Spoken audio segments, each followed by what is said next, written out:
তো চলো আজকে দুপুরে কি কি রান্না হয়েছে তোমাদেরকে দেখিয়েই দিই। খাওয়ার টাইম প্রায় হয়েই গেছে, 1:30 বেজে গেছে। আমি স্নান করে চলে এসেছি, অনেকক্ষণ আগে একটু বসেছিলাম, তো ভাবলাম এখন একটু ওরা চুপচাপ আছে মানে দেখায়, নাহলে আমার দাদার ছেলে মেয়ে আবার চিল্লামিল্লি শুরু করবে, তো কিছু দেখানো যাবে না আর ভিডিও করাও যাবে না। আর বলছি, মা এখন পুজো দিচ্ছে, এই যে আজকে মা পুজো দিয়ে দিচ্ছে।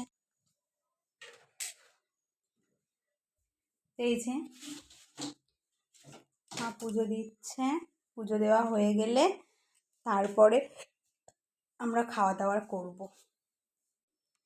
তো চলো এক এক করে দেখাই কি কি রান্না হয়েছে। এই যে ভাতটা একটু আগেই লাবানো হলো, গুবুর কড়াই রয়েছে, তুলবো হাঁড়িটা। তো এই যে সকালে টক ডাল হয়েছিল, একটুখানি রয়েছে টক ডালটা। আর এদিকে হয়েছে সজনে ডাঁটা বড়ি দিয়ে চচ্চড়ি, তারপরে পটল চিংড়ি,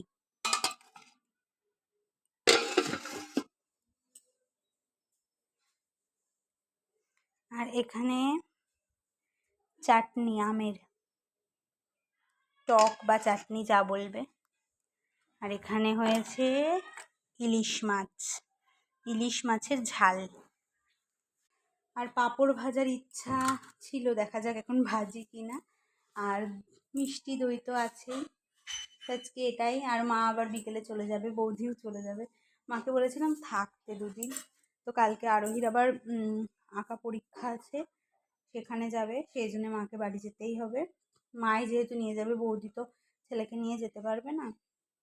তো চলো আবার নেক্সট ভিডিওতে দেখা হবে, টাটা।